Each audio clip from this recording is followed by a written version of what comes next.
Oi pessoal do 7º ano, tudo bem com vocês? Estamos iniciando a nossa primeira semana do PET volume 5, tá? O tema desta semana é a luta das comunidades quilombolas no Brasil.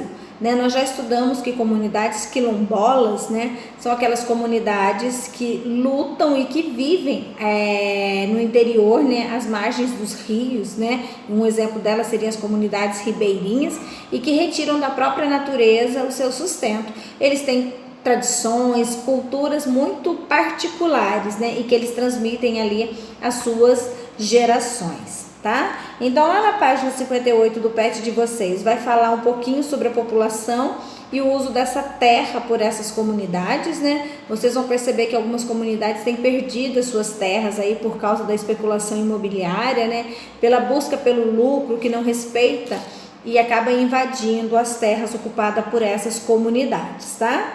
Vai falar um pouquinho sobre as crianças e os adolescentes quilombolas, Como que eles vivem, como que é a condição de vida dessas crianças. Vocês vão perceber que algumas comunidades quilombolas não têm escolas, então as crianças têm que andar quilômetros para chegar até uma escola, Então falta professores quilombolas, falta uma infraestrutura para que essas crianças possam dar sequência aos seus estudos, tá?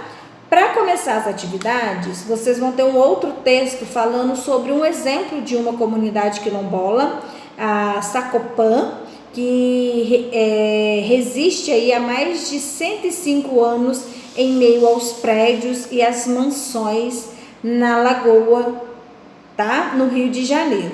Então, vai ser interpretação desse texto, as atividades de vocês. Na questão 3, é para vocês investigarem se existem, por que não existem escolas em algumas comunidades quilombolas, tá? E por que algumas crianças desistem de estudar. Então, vocês vão poder perceber que muitas crianças começam a perceber que o que está sendo ensinado para elas não tem nada a ver com a cultura local e elas acabam perdendo o interesse, porque eles começam a perceber que eles estão perdendo as raízes deles. Tá? Então é interessante dar uma pesquisada, uma buscada em informações com relação a isso. E por que as crianças até o 5º ano, depois do 5º ano, têm tanta dificuldade de prosseguir nos estudos, Pela distância da escola até as suas residências, por falta de interesse do que é ensinado, tá? A questão 4, vocês têm o trecho de um poema, 13, e aí vocês vão fazer a interpretação dele com relação à população negra no nosso país.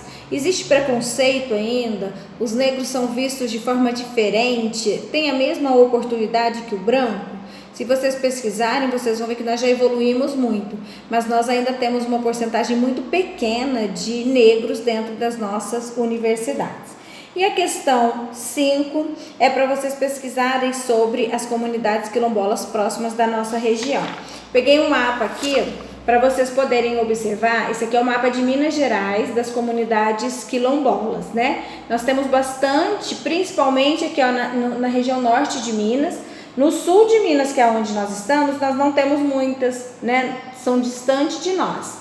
Então, essa atividade é para vocês pesquisarem um pouquinho das comunidades quilombolas que nós temos aqui.